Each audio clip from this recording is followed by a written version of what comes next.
माँ बाप के पैसा नहीं है तो पैसे की कमी आपकी शिक्षा के बीच में नहीं आएगी। आपके बच्चे को अच्छी से अच्छी शिक्षा देंगे, फ्री में अच्छी से अच्छी शिक्षा देंगे, ये हमारी गारंटी है। दिल्ली में करके दिखाया।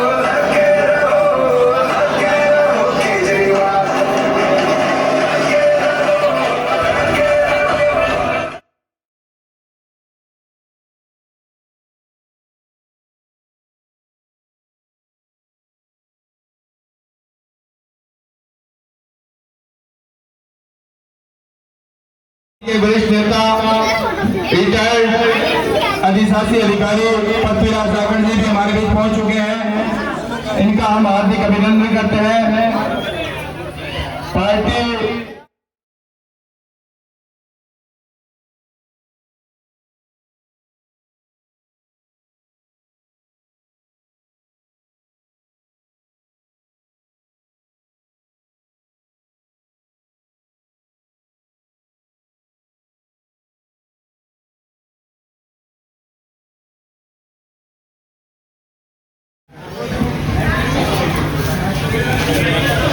सभी वार्ड वासियों को सूचित किया जाता है।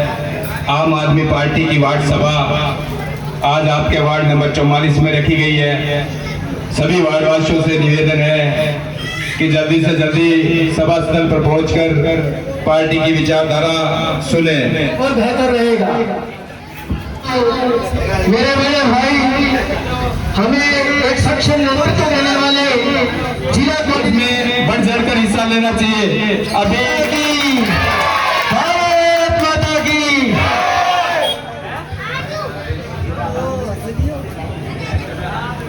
भारत माता की।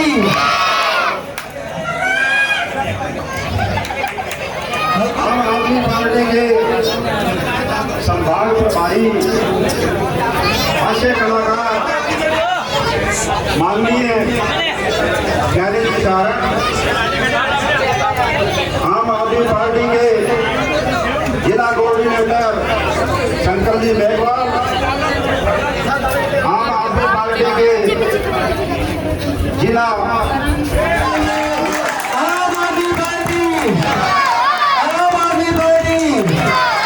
हमारे संभाग प्रमुख कलाकार इस क्षेत्र की शान श्रीमान ज्ञानी जी सारे हमारे बीच उपस्थित है। निवेदन करूंगा ये मंच पे स्थान ग्रहण करें।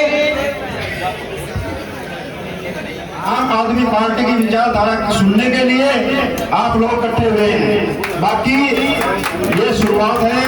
पार्टी की नीति के बारे में मुख्य वक्ता जो है आपको सारी बातें समझाएंगे। मैं एक बात निसार जी से कहना चाह रहा हूं कि आगामी विधान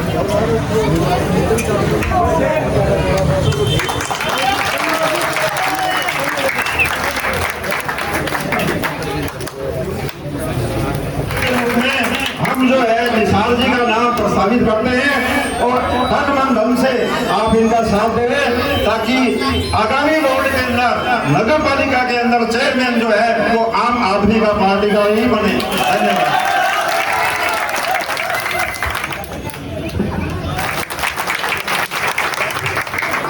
इंट्रोडक्शन दिया है, लेकिन मैं बताना चाहता हूँ हमारी पार्टी के सबसे ज्यादा शिक्षित एक शिक्षाविद और इस शहर के जाने माने लेक्चरर सुबोध जी मीणा जो अपनी सेवाएं टैगोर कॉलेज और हर्ष कॉन्वेंट में स्कूल में देते आ रहे हैं। इनको ये कोई परिचय के मोहताज नहीं है, सारा शहर इनको जानता है। लेकिन ये हमारी आम आदमी पार्टी के एक बहुत ही निष्ठावान कार्यकर्ता है। धन्यवाद आप सबका जो इतनी संख्या में यहाँ पधारे। इस मोहल्ले से मुझे ये उम्मीद थी, इस वार्ड से ये उम्मीद थी कि ज्यादा से ज्यादा लोग मेरे कहने पे यहाँ उपस्थित होंगे और मेरे सोच से ज्यादा लोगों ने यहाँ एकत्रित होकर ये साबित कर दिया है कि इन लोगों का प्यार हमारे परिवार और हमारी आम आदमी पार्टी के लिए बना हुआ है। वार्ड सभा का आयोजन आज सूरतगढ़ में पहले वार्ड नंबर 44 से हुआ है। ये भी बहुत ही खुशकिस्मती की बात है कि ये ऐसा वार्ड जो इतनी ज्यादा संख्या में परिवर्तन की राह पे चल रहा है। ऐसे वार्ड से हमारे पार्टी की जो वार्ड सभा है उसका आयोजन है। इसमें हम प्रत्येक वार्डों में जाएंगे। सूरतगढ़ के 45 वार्डों में हमारी सभाएं होगी और आने वाले चुनाव में प्रत्येक वार्ड से हम अपना एक प्रतिनिधि नगर पालिका में भेजेंगे। मुझे उम्मीद है कि ऐसा सहयोग, ऐसा प्यार मुझे पूरे 45 वार्डों में मिलेगा। इसके लिए आप बहुत ही बधाई के पात्र हैं। बहुत बुजुर्ग माताएं, सब बच्चे भी बहुत ही एक उमंग के साथ यहाँ उपस्थित हुए हैं। इनका बहुत बहुत धन्यवाद। इस बार इनकी बारी, अगली बार उनकी बारी। हम सिर्फ वेट करते रहते हैं, इंतजार करते रहते हैं कब इनका कार्यकाल खत्म होगा, कब हम बदलेंगे। लेकिन अगली बार फिर वही है, दूसरे आ जाते हैं। तब तक हम इस पीड़ा को सहते रहेंगे। केजरीवाल जी ने एक नया विकल्प हमारे सामने रखा है, तो क्यों ना जिस ईमानदारी और जिस कर्तव्य निष्ठा के साथ दिल्ली में अपना डंका बुलाया, पंजाब ने अपना परिवर्तन दिखाया, तो क्या राजस्थान सिर्फ इन दो पार्टियों का पीछा पकड़ते घूमते रहेंगे? हम भी परिवर्तन लाने की ओर बढ़े, हम भी भ्रष्टाचार मुक्त सरकारें चाहते हैं, हम भी अपने शहर का विकास चाहते हैं। तो ये कोई गलत तो नहीं है। हम लोकतंत्र में रहते हैं, हमारा हक है कि हमें स्वास्थ्य मिले, हमें शिक्षा मिले, हमें साफ सुथरा वातावरण मिले। तो इसमें गलत क्या है? नमस्कार। और आम आदमी पार्टी, जैसा कि मैं शायद ठीक हूँ, 44 वार्ड नंबर 44 पे ये शुरू हुए। यूँ कहा जाता है कि 2 और 2 4, यही हम मानते हैं कि ये शुभ होता है। और मैं चाहती हूँ कि 4 और 4 क्या हो गए, 8 हो गए। और ये बहुत ही बड़ा और ये पार्टी के जो कार्यकर्ता है, सब बताया कि एजुकेटेड लोग, शायद मैं भी इसी में हूँ आगे, और बहुत सारे हमारे जो लोग जुड़े हुए हैं। एक बदलाव है जो हमने करना है, और इसी बदलाव के लिए ही आम आदमी पार्टी में एक बहुत ही अच्छी जनसभा हुई है। और सर ने भी बताया कि जो हमारे सूरतगढ़ का यही विकल्प रहा है कि 2 पार्टीज, एक को 5 साल पूरे हुए फिर हम आगे नेक्स्ट दूसरी पार्टी को। लेकिन एक केजरीवाल जी ने एक बहुत ही ईमानदारी के साथ हमारे सामने एक बहुत ही अच्छा एक विकल्प भी रखा है। और मैं चाहती हूँ कि इस बार हम इस विकल्प को बड़े सम्मानित तौर पर इसे बदलाव करें और देखें कि ये बदलाव हमारे सूरतगढ़ में कैसा एकदम से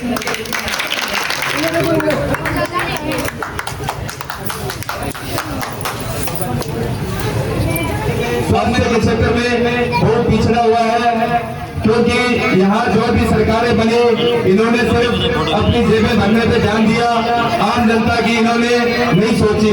हमारे सूरतगढ़ का भी यही हाल है। फिलहाल जो वोट चल रहा है वो भी सिर्फ लूट खसोट की राजनीति में उतरा हुआ है। उन्हें आम आदमी की कोई चिंता फिक्र नहीं है। कल मैं इस मोहल्ले में आया, मैंने देखा कि एक भाई यहाँ खुद अपने घर के आगे से नाली की सफाई कर रहा था। ये भी घर के आगे साफ सफाई रखना कोई गलत बात नहीं है, नाली साफ करना कोई गलत बात नहीं है। लेकिन पीड़ा जब होती है जब इसके लिए हमने एक ऐसी अथॉरिटी को, एक ऐसी लोकल बॉडी को, एक से जनप्रतिनिधियों को जगा के जिता के यहाँ से नगर पालिका में भेजा है। सिर्फ उनका यही काम है कि हमारे मोहल्ले में साफ सफाई हो, हमारे मोहल्ले में बिजली प्राप्त रहे, हमारे मोहल्ले में पानी बना रहे। लेकिन अगर वो अपना कार्य निष्ठा से नहीं करते हैं तो बहुत पीड़ा होती है। उस भाई को देख, इस मोहल्ले से, इस समाज से 2 पार्षद है और एक वाइस चेयरमैन, जिसका काम पूरी शहर की सफाई व्यवस्था का है, जो इसी वार्ड का है और इसी वार्ड से चुनाव भी लड़ता है। लेकिन इस वार्ड की दुर्दशा देख के ऐसा लगता है शायद उन्हें इस वार्ड के लोगों की, अपने लोगों की कोई चिंता नहीं है। तो भाइयों,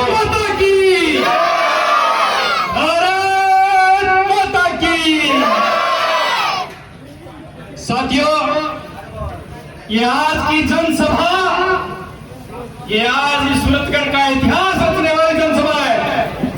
मैं भाई निसार और उसकी पूरी टीम का धन्यवाद करता हूं कि इन लोगों ने कड़ी मेहनत करके चंद समय के अंदर पूरे वर्ल्ड को एकत्र कर दिया। मैं भाई निसार की भविष्य की कामना करता हूं। साथियों,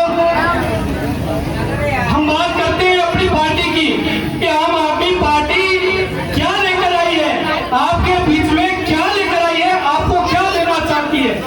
ये हर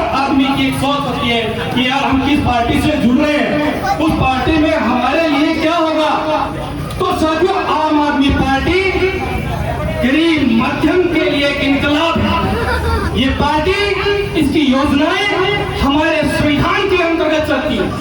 साथियों, जिस प्रकार से मैं कल इस वार्ड के अंदर आया तो मैंने देखा कि इस वार्ड के लोग अपने पार्षद का जीना रोना रो रहे थे कि हमने पार्षद को चुना था लेकिन नाली हम खुद निकाल रहे हैं। ये बड़ी दुर्भाग्य की बात थी। साथियों, जब हम सरकार चुनते हैं, सरकार के लिए हम वोट देते हैं, लाइन में लगते हैं कि यार हम एक नेता चुनने जा रहे हैं, हमारा नेतृत्व करेगा, वो सदन में जाएगा, वो हमारी बात को सदन में रखेगा। इस वार्ड के अंदर नाली नहीं है, इस वार्ड में सड़क नहीं है, इस वार्ड के लोगों के लिए एक धर्मशाला होनी चाहिए, इस वार्ड के लोगों के लिए एक सामुदायिक भवन होना चाहिए। लेकिन यहाँ के चुने हुए जनप्रतिनिधि सत्ता की मलाई खाते हैं, सत्ता की मलाई में मगरूर हो जाते हैं, वो अपने आकाओं के तलवे चाटते हैं, उनको इस जनता की फिक्र नहीं है। साथियों, आम आदमी पार्टी ने कहा, जब आम आदमी पार्टी ने कहा कि हम लोग आपको शिक्षा देंगे, हम आपको अच्छा स्वास्थ्य देंगे, हम आपको 200 यूनिट बिजली मुक्त देंगे। यहाँ की केंद्र में स्थापित भारतीय जनता पार्टी के चुने हुए नेता कहते हैं कि रेवड़ी बांट रहे हैं। मैं पूछना चाहता हूँ इस मंच के माध्यम से कि मोदी जी, जिस रेवड़ी का आप जिक्र कर रहे हो, आप उसी रेवड़ी के नाम पर सत्ता में काबिज हुए थे। 2014 के अंदर आपने भी लच्छेदार भाषण दिए थे, बोला आपको मैं ये दूंगा, मैं आपको गैस सिलेंडर दूंगा। रामदेव बाबा उनका नुमाइंदा कह रहा था, बोले 35 रुपए लीटर पेट्रोल डीजल चाहिए कि नहीं चाहिए, तो ये बड़ी भारी जनता कह रही थी कि चाहिए बाबा जी, लेकिन हम लोगों में सुनने का फर्क रह गया था। वो 135 रुपए लीटर की बात कर रहे थे। तो मोदी जी से गरीब लोगों ने कहा कि हमारे बच्चों के लिए अच्छा स्कूल होना चाहिए, जब घर में कोई बीमार हो जाता है तो हमें एक हॉस्पिटल चाहिए। तब यहाँ की सरकारों ने कहा, वो देखिए यूक्रेन में युद्ध चल रहा है, वो देखिए पाकिस्तान के अंदर इमरान खान का इस्तीफा चल रहा है। अरे अब बताइए कि हमें इमरान खान के इस्तीफे से और यूक्रेन के रूस से क्या लेना देना। हम कह रहे हमें शिक्षा चाहिए, हम कह रहे हमें अच्छा स्कूल चाहिए, हम कह रहे हमें अच्छा हॉस्पिटल चाहिए, और तुम बार बार कह रहे हो कि कश्मीर फिल्म देखो। हम कश्मीर फिल्म क्यों देखें?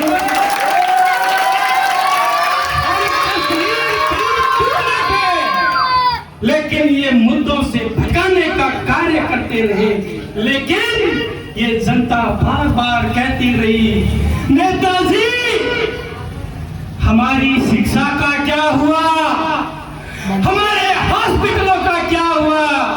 तो मोदी जी बोले कि ये मुफ्त की रेवड़ियां जो बंट रही है ना, ये वोट लेने के लिए। तो मैं इस सदन में बैठे नेताओं को कहना चाहता हूं कि जब चुनाव होता है तो ये गरीब मजदूर, रेहड़ी वाले, दिहाड़ी वाले, किसान लोग लाइन में लगकर वोट देते हैं और वो कहते हैं कि हम एक सरकार चुनने जा रहे हैं, वो सरकार हमारा भला करेगी, वो सरकार हमारी गरीबी दूर करने के लिए अच्छे रोजगार लाएगी। लेकिन मोदी जी ने क्या कहा कि ये रेवड़ियां हैं। तो माननीय मुख्यमंत्री अरविंद केजरीवाल ने संविधान को मानते हुए कहा कि बिजली इस देश में वोट देने वाले का मौलिक अधिकार है। केजरीवाल जी ने कहा,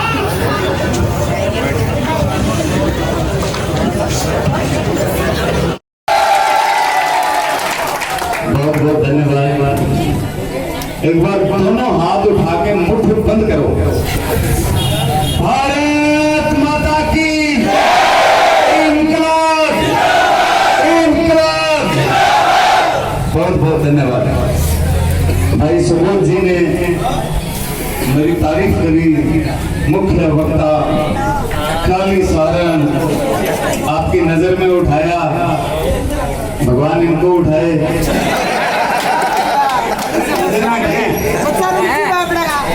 माता ये कहूंगी आप भगवान थारी नजर में मुंचो करे।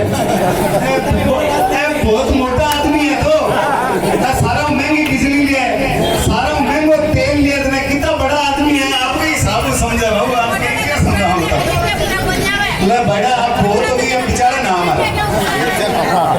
अच्छा बच्चे लोगों चुप रहना, नहीं तो चोरी मैं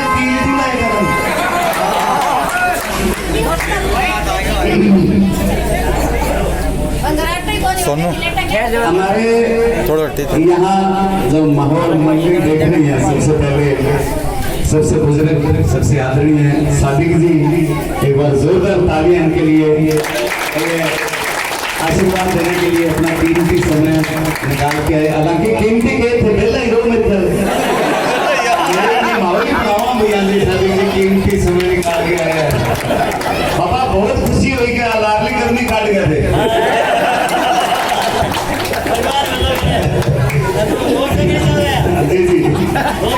हमारे सामने यशपाल जी, पृथ्वीराज जाखड़ जी, ये हमारे वो सीनियर सदन हैं जिनकी प्रेरणाएं, जिनके सुझाव हमेशा मिलते रहते हैं। भाई बेदी जी और श्री गंगानगर से पधारे हुए स्पेशली शंकर जी मेघवाल, इन सब के लिए एक बार जोरदार तालियां।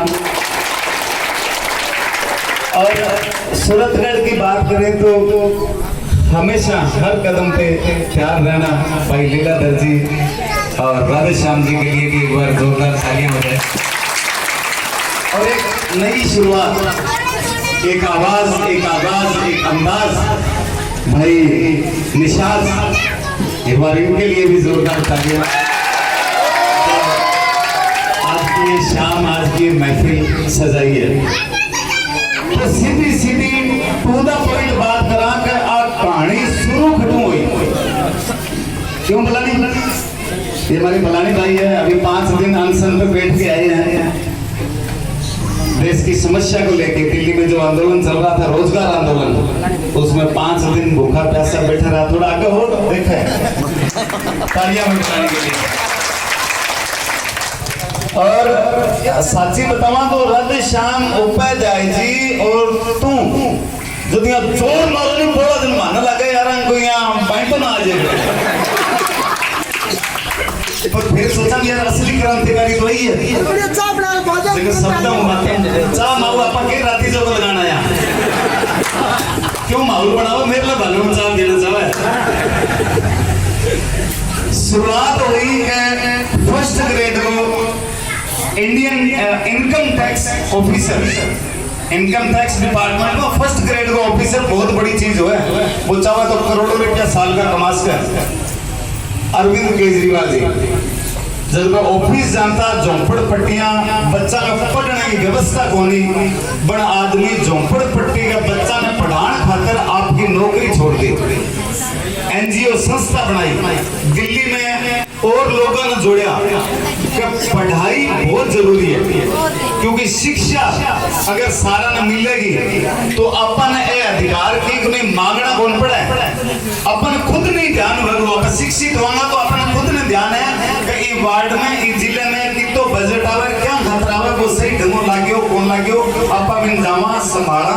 लेकिन दिक्कत है कि आपा मैंने जावा कोनी, आपा मैंने संभाला कोनी, आंधा पिसे कुत्ता खावे मौज महाराजगी और मौके ने यहाँ गलती वापरी है। तो उस आदमी ने क्या किया भाई, खुद हम चल के लुगाई तो 2 बेड़ी हो जाए तो चुप बोल रहे थे, तुम 9 बेड़ी हो रही हो तो थोड़ी देर शांति करो। बिना तो सृष्टि कौन सा है, लगाइए बिना क्यों है। पर न्यारो निवेदना है कि 24 घंटा में 22 घंटा थारा 2 घंटा माने देख लो। तो अरविंद केजरीवाल जी ने कई और साथी दिल्ली के मां जोड़िया और झोंपड़ पट्टियां में पढ़ाना शुरू किया। बच्चा ने दिल्ली के लोगों को लगा के यार हमारे बच्चों को शिक्षित करने के लिए ये बंदा अपने नौकरी छोड़ के काम कर रहा है। बहुत सारे ऐसे आंदोलन किए कि अपने को जो भी सरकारी काम हो रहा है उसकी सूचना लेने का अधिकार आम आदमी के पास होना चाहिए। इतना बड़ा आंदोलन हुआ, अन्य हजारे जी को वहां बुलाया गया, 9 दिन तक वो अमर अनशन चला, सरकार को झुकना पड़ा और हमें ये अधिकार मिला कि जो भी सरकार का कहीं भी काम हो रहा है उस काम की हमें सूचना, उस काम का हमारे पास अधिकार होना चाहिए कि हम सारी जानकारी ले सकें ताकि कोई भ्रष्टाचार ना हो। और आप देखिए कि दिल्ली उनसे कितनी प्रभावित हुई कि जब वो लोग पार्टी आम आदमी बना के और सड़कों पे निकले, घर घर गए, तो पूरी जनता ने 100% उनको समर्थन दिया। 70 में से 68 सीटें देके अरविंद केजरीवाल को मुख्यमंत्री बनाया अपने से। आपने नाम, दिल्ली की जनता ज्यादा शानी है, दिल्ली की जनता आपको ज्यादा पढ़ी लिखी है, दिल्ली की जनता आपको ज्यादा एडवांस है। वहां लोगों ने 100% समर्थन दिया है, तो कोई ना कोई कारण होगा। फिर दूसरी बार जब अरविंद केजरीवाल जी मैदान में आए तो उन्होंने ये नहीं कहा कि मुझे वोट दो, उन्होंने कहा है कि जे काम करियो है तो वोट दो, काम नहीं करियो तो ना दो। दिल्ली की जनता ने फिर उतना का उतना 100% समर्थन दिया। तो कहने का मतलब जो काम उन्होंने करके दिखाए, ईमानदारी, भ्रष्टाचार मुक्त शासन, और ये हमारे देश के लिए बहुत जरूरी है। नहीं तो माहौल खान सारा ध्यान है कि शिक्षा को कितना बिगड़ रहा है। छोटा छोटा टाबर बैठे हैं सारे ही मोहल्ले के माँ आस पास 12वीं स्कूल होना है, हर 12वीं स्कूल में सालाना 15,000 रुपया सरकार के मेंटेनेंस करने का। वकील गली आया, वकील गली गया कि मिठाई को नहीं कभी देखियो थे सरकारी स्कूल का रंग है कितना साल हो गया। तो यहाँ हर चीज को इशो बजट आवा 11,000 पंचायत है राजस्थान में मार करके कन्या पटवार खानो बड़े हुए आज 25 साल हो गया, आज तक पटवारी को नहीं है। अब सोचो कि एक भी मकान में 3 लाख रुपया लग गया, 11,000 मकान राजस्थान में बनाया, तो कितना करोड़ रुपया खा गया, व्यक्ति काम को नहीं है। व्यक्ति सकतू आवे, लूण महंगो कर दियो, मिर्च महंगी कर दियो, छाप पर टैक्स लगा दियो, दूध पर टैक्स लगा दियो, काटना अपना मुझे। तो जब हम पैसा भर रहे हैं टैक्स के रूप में और हमें वो पैसा शिक्षा के रूप में मिलना चाहिए, स्वास्थ्य के रूप में मिलना चाहिए, वो पूंजीपतियों का 7,000 करोड़ माफ कर दे दी। तो वो नुकसान जो हो रहा है, वो भ्रष्टाचार जो हो रहा है, उसको रोकने के लिए अब आओ अपने पर बैठे हैं स्कूल में जाओ, आज भी व्यवस्था कोनी, मैं पढ़ता जन भी कोनी, आज कमरा बन गया, मैं पढ़ता जन नीम के नीचे क्लास डालती। अब टाबर मैं दिल्ली बॉम्बे जाऊं नहीं, टाबर कोई थोड़ी सी गलती कर दिया स्कूल में, प्रिंसिपल नोट लिखा विजिट माई ऑफिस, लेकिन अगले दिन माँ बाप ने पेश होना पड़ा है, चाहे वो कलेक्टर लगे हुआ है। अब बैठा आवेगा माँ बाप पेश होगा, प्रिंसिपल बताओ वो शरारत है, ये वो शिकायत है, आपने कोई शिकायत लिख के दिया, बोलिए अगर मैं छोटा हो जना मेरे मास्टर लिख के भेजो नोट का, इन्हें नुआ के भेजे करो, इनमें बहुत बदबू आवा है। तो मेरे बाप जवाब भी ठोक के लिखो कि मैं बच्चा ने पढ़ने भेजा, सुनन घूम भेजा, तो थे करो टाबर ना मारे पढ़ाई करो, सुंगे करो ना। तो माहौल सिस्टम ऐसा है। और वही आज दिल्ली में जाके देखो जो 5 स्टार स्कूल बने हुए हैं, उनकी शिक्षा, न्यूयॉर्क टाइम्स जो वर्ल्ड का सबसे बड़ा अखबार, उसने खबर छापी कि दिल्ली शिक्षा मॉडल पूरे वर्ल्ड में लागू होना चाहिए। और आपको जान के हैरानी होगी कि न्यूयॉर्क टाइम अखबार में हिंदुस्तान की खबर छापना को 1.5 साल बाद मौका मिलो है। आज वो 1.5 साल पहली खबर छपी, मतलब वो इतना बड़ा वर्ल्ड का अखबार है कि मैं 1.5-2 साल तो खबर ही कौन छपा अपने देश की। आज वो 1.5 साल पहली खबर छपी कि हिंदुस्तान का कोरोना ताबे कोनिया हुआ, गंगा के मां लाशा तिरन लाग रही है और 1400 लाशा जलाने के अंदर फोटो लग रही। तो देखो बात शर्म की बात ही देश के लिए कि देश को इलाज को नहीं हो, लाशा गंगा में तिरन लाग रही, मिट्टी और तेल ढोल के जगह लाग रहा, बी बात पर तो सेंट्रल सरकार ने घमंड हो। और आज एक खबर छपी है कि जी दिल्ली पर शिक्षा मॉडल पूरा वर्ल्ड में होना चाहिए, ये बात खातर कह दिया छापो मार के ना मार करके तो मुड़ के इस काम ना करे। तो जब पाप का घड़ा भरता है तो एक अपनी कहावत भी है, कुरान शरीफ में भी लिखा है, गुरु ग्रंथ साहब में भी लिखा है, हिंदू धर्म के जितने शास्त्र है रामायण महाभारत में उनमें भी लिखा है कि पाप का घड़ा जब भरता है तो वो फूटता जरूर है। तो जब अब ये पाप का घड़ा भर चुका है, अब ये फूटने की शुरुआत पंजाब से हो चुकी है। जो बड़े बड़े तो बादल साहब, मजीठिया साहब, कैप्टन अमरिंदर, हमारे वो नवजोत सिंह सिद्धू साहब, चन्नी साहब, जो रोके ही नहीं रुक रहे थे। दुनिया कहती नहीं ये रुक ही नहीं सकते। तो इस टिप्पणी मंडी पंजाब वाला फटाफट खेले नहीं, दो पकाके करके राख बंद कर ले, एक जन टप्पा इस टिप्पणी को टप्पो प्रकाश सिंह बादल छुकंडा, इस टिप्पणी को टप्पो चन्नी छुकंडा, इस टिप्पणी को टप्पो मजीठिया छुकंडा। सबसे पहले 15 साल दिल्ली में सीएम रही शीला दीक्षित को चैलेंज किया, उनकी विधानसभा में जाके चैलेंज किया और उनको वहां पे हरवाया। जनता ने 100% साथ दिया, समर्थन दिया, क्योंकि वो जानती थी कि अब ईमानदार नेताओं की बारी आ गई है। भाई रिटायरमेंट लेना चाहिए यार कभी तो। प्रकाश सिंह बादल जी 95 साल के हो गए, अभी भी क्या एक बार ही और बना दे।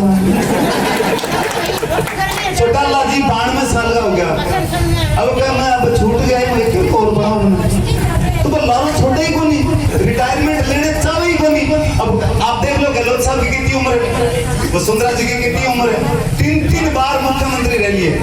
अरे कुछ तो ये होना कहा भी अब दाप गया यार वो ये संभालो नेता। ये मैं कहूँ भाजी संजय भाजी, राजनीति एक बीमारी है, वह मरे ही लारो छोटे भाई जी। कोई काम हुआ आधी रात में बता दियो, क्यों बताऊं भाई आधी रात में, तू दिन में क्यों बन गया? ये के भाई जी दिन के 7 बजे शाम में 7 बजे तक आ जाए करो, शाम में मैं भी खबर देखनी है, रोटी खानी है, मेरे टाबर है, परिवार है। भाई जी मैं कहूँ कोई काम हुआ है मैं बैठा हूँ नहीं, बैठे थे शाम जी बैठे नहीं, आधी रात ना जियो थे यार वो अच्छो गीत पकड़ रखे। तो हमारा एक सिस्टम ऐसा बन गया। अब राजस्थान सरकार कांग्रेस की है, 14 बारी पेपर लीक होया, ध्यान नहीं सारा खबर पढ़ी थे, 14 बारी पेपर लीक होया। कौन बोला कभी के खिलाफ? विपक्ष। कौन है विपक्ष? भारतीय जनता पार्टी। तो वो विपक्ष अपनी भूमिका निभा ही नहीं रहा, क्योंकि बीजेपी किसी मुंह बोला गहलोत ने भी पेपर लीक हुआ, जब बीजेपी की बारी जना भी 13 बारी लीक होया। जब मैं किसी को बोला कि भी हाँ जी पेपर लीक है बंद करो, तो ये जब एक स्कूल में स्टाफ नहीं है, कॉलेज में लाइब्रेरी नहीं है, आपको पता है 92% लाइब्रेरी नहीं है राजस्थान के कॉलेजों में, 92% सीटें खत्म कर दी इन्होंने। वहां जो किताबें हैं लाइब्रेरी में, वो लाइब्रेरी में किताबों में दिन के लगनी शुरू हो गई। आज भी एक जीता है वहां पे राजस्थान यूनिवर्सिटी में चौधरी, तो उसने सबसे पहले यही बयान दिया कि मैं लाइब्रेरी सुधारूंगा। अब देखो कॉलेजों में यूनिवर्सिटियों में जितने चुनाव हुए हैं 70% निर्दलीय जीते हैं, वो बीजेपी और कांग्रेस को लाइन नहीं करते। उन्होंने एनएसयूआई जो कांग्रेस की पार्टी और एबीवीपी जो बीजेपी की पार्टी है, उन दोनों को नकार दिया और 70% यूथ ने नकार दिया। जगह कॉलेज में पढ़ाई यूनिवर्सिटी में पढ़ाई तो व्यक्ति तो आपको शाना होला, मैं जयपुर रहे, चंडीगढ़ रहे, दिल्ली रहे, इतनी तो समझ है भी कौन के बढ़िया करना है कौन गलत करना है।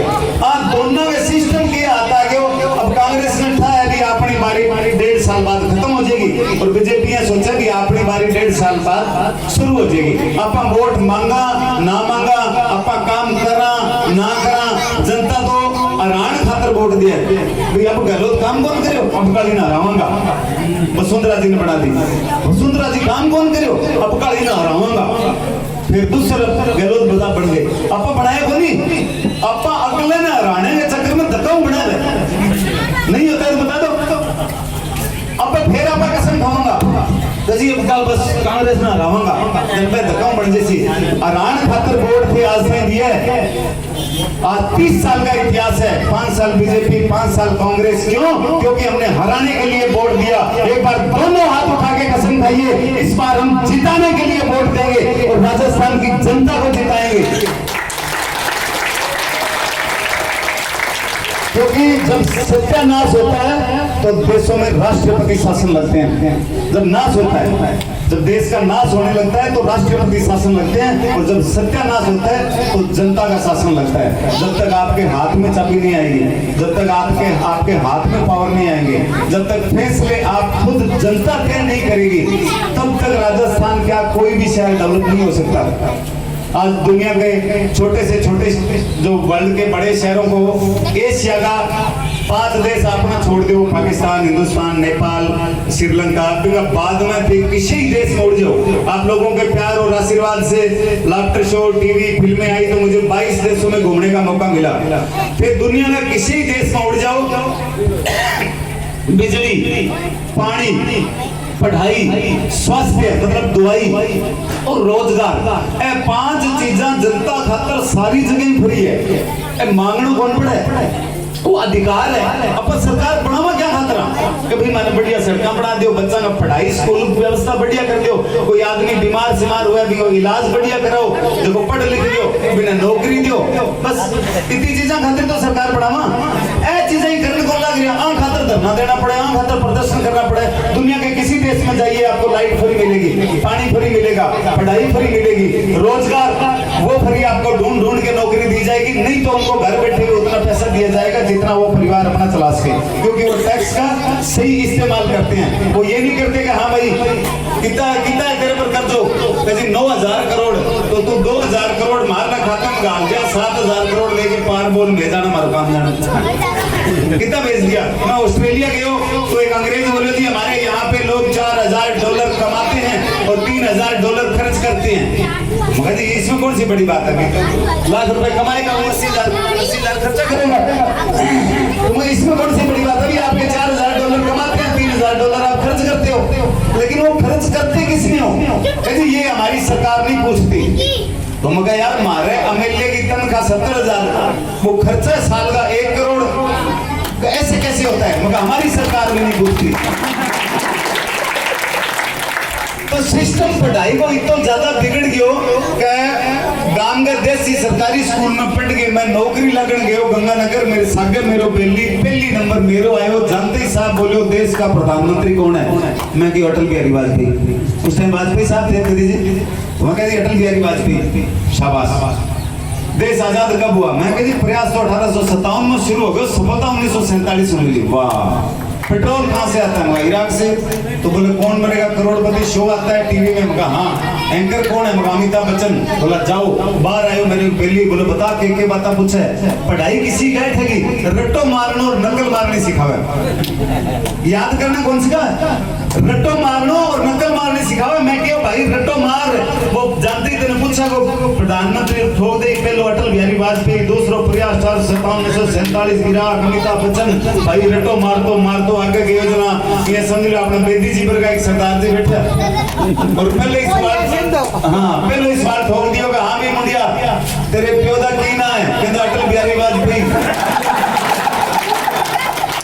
वो कहता यार वाजपेयी साहब की शादी नहीं हुई सी, तू कदों पैदा होया, कहता जी कम 1857 में शुरू हो गया सी, सफलता 1947 में जाके मिली। वो कहता यार हो जा तू किथों आया, कहता इराक तो भाई तू पागल है कि मैं पागल हाँ, कहता सरदार जी असी दोनों ही पागल, नहीं पागल अमिताभ बच्चन है। तो पढ़ाई को सिस्टम इशू करती हो, क्यों आप सोचा गए RS बनेगा बच्चा, IAS बनेगा, IPS बनेगा, बहुत सारी दिक्कतें जीवन में आती है सब। मैं भी यहाँ बे में बहुत लोग आगे जाने, मैं गाड़ी चढ़ के बॉम्बे गए और आगे कोई कैमरा लिए खड़े और मैंने जानती शूटिंग कर दी।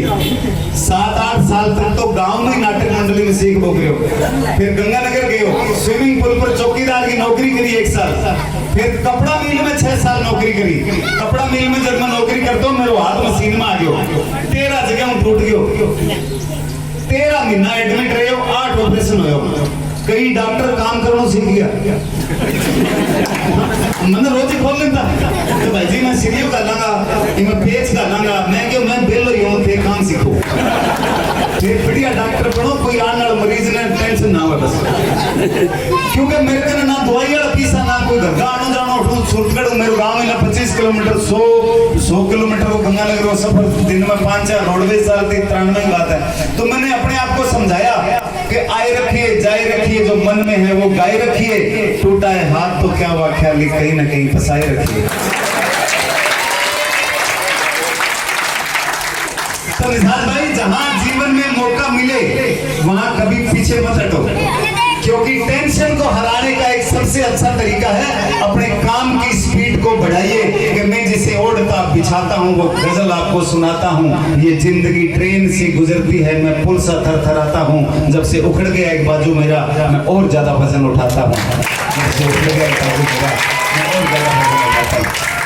ट्रेनिंग जब मेरी कपड़ा मिल में हो रही थी तो मैं 1.5 महीना रेलवे स्टेशन पे भी सोया, पार्क में भी सोया, वहाँ गुरुद्वारा, वहाँ पे भी मैंने कई दिन टाइम पास किए। फिर मेरी तनख्वाह शुरू हुई, पुरानी आबादी में कमरों लियो, हॉस्पिटल में इलाज कराए एक्सीडेंट के बाद। फिर मैं नाटक सीखना शुरू किया तो मैं सोचा यार वो बढ़िया हो गया, सागे कपड़ा मिल में नौकरी, सागे मैं नाटक सीखो, मैंने घर का फीस कौन लेनी है, खर्चों कौन लेना है, की पैसा बचा के घरे भेज दूं, की पैसा मैं मेरे शौक हो बचपन में मैं कलाकार बनना है, मैं नाटक सीखने लाग गयो। घर का क्या भाई तो कपड़ा मिल में नौकरी लाग गयो, तेरो ब्याह करांगा, नाटक बंद कर।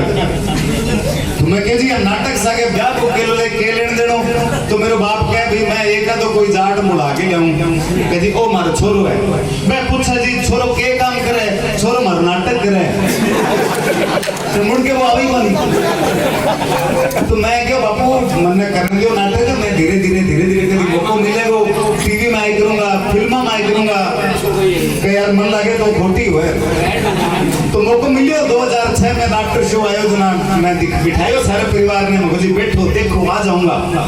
पहले बहुत ही मेरा आयो एपिसोड बहुत बढ़िया रहे, बूम आप लोगों का प्यार आशीर्वाद इतना मिला तो मैं वो एपिसोड जीता। तो अनाउंस किया भी इस एपिसोड के विनर खाली जो लड़की अनाउंस कर रही थी, बेटा तेरे सारन था लाग्यो भी तो किंग कोई फोन ले आयो मांगे। तो बिठायो मैं के देखो जी आज आने लग रहे हो टेलीविजन में, वो लड़की ने अनाउंस किया कि आपके सामने विनर ख्याली आयो, हाथ में लायो, गले मिली, वो सीन देखते घर वाली घर छोड़ के भागी। टेंशन पीछे कौन छोड़ा आदमी सही की बन जाओ। तो मैं बिना ढूंढन खातर निकलो, भगवान राम का मंदिर में गया हूँ, भगवान मेरे घर वाली गुम होगी ढूंढ के ले आओ। भगवान राम बोले बेटा मेरी तो आप हनुमान जी ढूंढ के ले आओ। तो डायरेक्ट बैठे संपर्क कर बाईपास आगे के करेगा। तो इसी टेंशन सारी हुआ, कोई आदमी के भी टीवी में आ गयो या हो गयो। टीवी में आने के बाद एक पहचान बनी, आपका प्यार मिला, आपका आशीर्वाद मिला। और सही मायने में तो ये है कि जितना मैंने टीवी फिल्म शो में कमाया वो मैंने सारा 11 करोड़ रुपए मेरे गांव में दान कर दिया, सैनिक स्कूल बनवा दिया।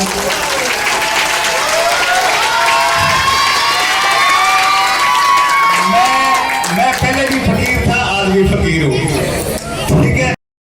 मैं स्कूल में आने के बाद, एजुकेशन लाइन में आने के बाद मोटिवेशन की क्लास लेने लग गया। तो यूनिवर्सिटियों में, कॉलेज में, एयरफोर्स, नेवी, आर्मी, जो IAS अकेडमी, IPS अकेडमी, जहाँ कलेक्टर की SP की ट्रेनिंग होती है, तो वहाँ मैं स्ट्रेस मैनेजमेंट की क्लास लेता हूँ। तो वहाँ बहुत वो ऑफिसर सवाल करते हैं, जवाब भी बड़ा अच्छा देना होता है। और मेरा ये रहता है कि स्ट्रेस मैनेजमेंट है, लोगों का स्ट्रेस दूर करना है, तो उसमें हंसी भी होनी चाहिए साथ में। तो मैंने सारा ही कहता कि यार ख्याली जी थे कॉमेडी करो नहीं, बड़ा मोटिवेट करो, कॉमेडी करो नहीं, बड़ा मोटिवेट करो। तो एक दिन कोई यहाँ पैसा बढ़ को पढ़े लिखे मिल गयो, मैं यार मोटिवेट किया तो है कि भाई जी जागरूक करो, कहते सब ने जागरूक करो। अभी ठीक है।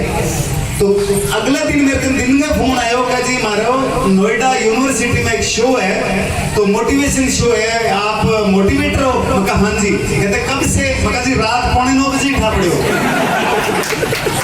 मैं देखो काम करूँ कि मोटिवेटर क्या है, मैं तो इतना दिन कॉमेडियन बन रही हूँ। तो IAS अकेडमी में मैं एक दिन शो करने गया, तो मैं उनको बता रहा था कि परमात्मा जहां रखे वहां खुश रहना सीख लो, आपको दुनिया की कोई ताकत कामयाब होने से नहीं रोक सकती। आप अपने आप पे भरोसा करिए, अपने परमात्मा पे, अपने अल्लाह पे, अपने गुरु पे भरोसा करिए और अपने आप को खुश रखना शुरू करिए, तो आप हमेशा कामयाब हो सकते हो। एक मैडम खड़ी हुई, बोले जी ऐसे कैसे, आप रेलवे स्टेशन पे सोए, कैसे खुश रखा आपने अपने आप को? मैम का बहन जी मैं स्टेशन में यहाँ छोड़ो होगी, जानते हो स्टेशन मेरे बाप को है, मर्जिया भी कूट में मर्जिया बड़े टांग पर टांग देगी सो। रात में पुलिस आता चेक करने, कई बार मैं कान पकड़ के काट देता तो मैं 12 तो भी देख तो मुझे चल छोड़ो यार अपने के बाप को। खुश रहने को, मजा लेने का इतना ही तरीका है कि आज घड़ी मेरे आपने बाप की है, थोड़ी देर बाद देखेगा चलो धन के छोड़ो आपने के बाप की है। जहाँ हम रहें, जिनके साथ हम रहें, उनको हम हमेशा अपना रखें। उस जगह को हमेशा अपना रखें, तो परमात्मा भी हमारे साथ रहेगा। सब लोगों का साथ, सब लोगों का विकास बात से नहीं होता, करने से होता है। और मैंने उनको बताया, मगा जी मैं रेलवे स्टेशन पर सोयो, अखबार बिछा के सोयो, पर मैं कभी हिंदी को अखबार कौन बिछायो, कम अंग्रेजी times of India, Hindustan times भी नीचे सोनो, अखबार बिछा के सोनो, तो अंग्रेजी को तो बिछावा। अब स्टैंडर्ड में कम थोड़ी है, सारा महंगो पेट्रोल आप लिया, सारा महंगी बिजली आप लिया, सामने होता है अखबार बिछा के सोनो, तो अंग्रेजी को तो बिछावा। अरे संडे न रंगीन इन्हें मेरे ममालनी छपेड़ी, इन्हें मेरे श्रीदेवी छपेड़ी होती, मैं कभी यहाँ श्रीदेवी का नहीं मुड़ जाऊँ, तो कभी यहाँ लड़ाई लेके आए ममालनी का नहीं मुड़ जाऊँ, मन्ना और तरह का आमती जानती सवारी मेरी है, ममालनी पर पतना रख टेंशन नहीं कमी। तो जीवन में जितने दुख के पल आते हैं, जितने टेंशन के पल आते हैं, उनको अगर हम एंजॉय करना शुरू कर देते हैं तो वो जीवन हमेशा सफल आ जाता है। छोटे छोटे भ्रष्टाचार होते हैं, अपना आप कभी नहीं अपका नहीं क्या, कुछ पाने के लिए कुछ खोना पड़ता है। जब मैं आजकल टावरा में पूछो क्या खोना पड़े, नहीं पता नहीं, तो भी बड़ी है कहावत या गीता में लिखा है कि कुछ पाने के लिए कुछ खोना पड़ता है, तो किन किन तो मतलब है दिन में नींद खोनी पड़ा है, फिर रात में 12 बजे तक मोबाइल चलावा, दिन में उठी से क्या होंगे को शरीर स्वस्थ रखना है, काम को सही रखना है, तो सुबह सूर्योदय से पहले 6 बजे उठना शुरू करेंगे।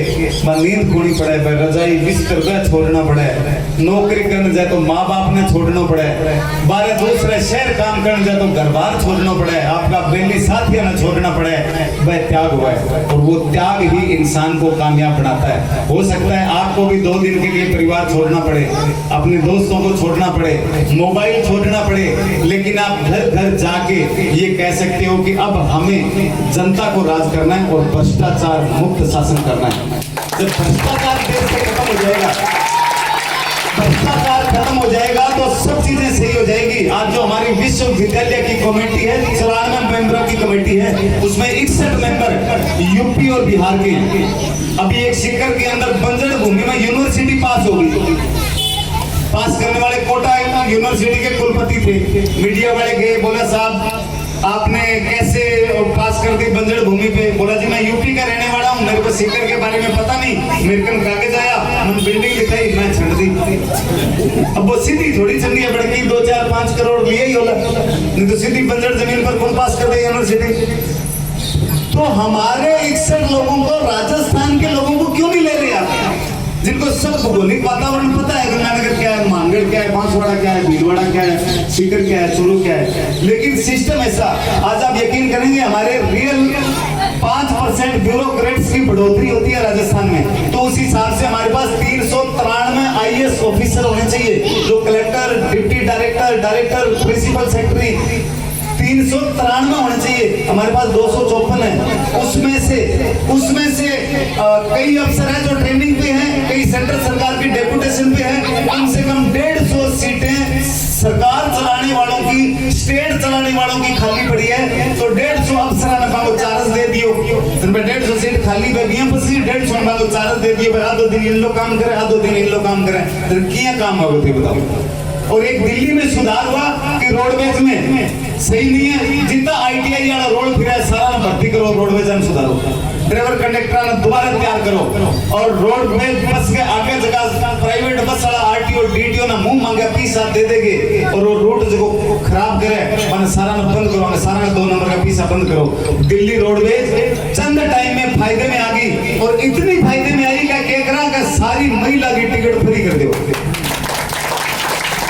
तो डिपार्टमेंट को कमा के और जनता ने देनो, ये देश का विकास है।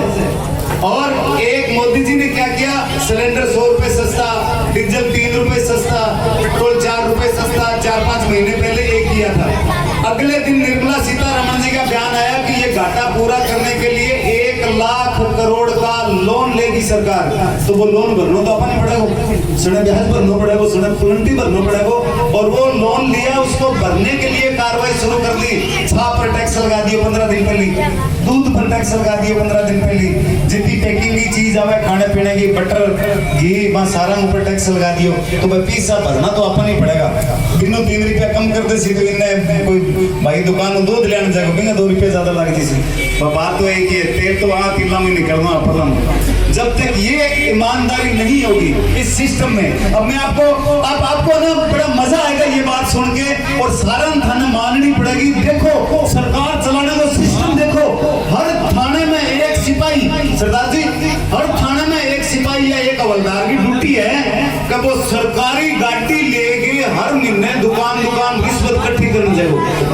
ठेका वाला वो फीस आया हुआ है, पोस्ट वाला का वो लिया हुआ है, जो वाला का लिया हुआ है, सट्टा वाला का लिया हुआ है, नहीं लिया तो बताओ है को नहीं। हर चौकी में, हर थाने में, हर डीएसपी ऑफिस में, हर एसपी ऑफिस में एक सरकारी अफसर पुलिस वालों रात रखे हैं, वो इनका बंदी पुलिस की भाषा में जितना ठेका है वहां पर महीने का कहेंगे 2000 बंदे डाकेंगे, 20,000 बंदे डाके, कोई रेडी लेट नहीं लगा हुआ है, बंदे भी 100 रुपया बांध रखे है, कोई जुओ लगा हुआ है, कोई सट्टो लगा हुआ है, कोई 2 नंबर को काम करे, कोई चोरियां सवारी ढोए, कोई गाड़ी चला, सारा का पीछा बंदे डाए, और सरकार के ने तनख्वाह दिया है, सके गाड़ी दिया, डीजल दिया कि भाई तेरी ड्यूटी है आंकड़ो चंदो कट्टो करना महीना बिना बंदी कट के घर बताओ यार क्या देश चलेगा।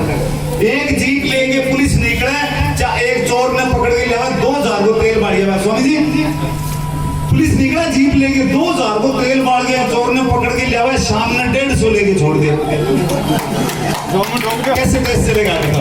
तो ये सारे भ्रष्टाचार हमें खत्म करना है। अभी अजान का टाइम हो गया, उधर भी परमात्मा के ध्यान देना भी जरूरी है।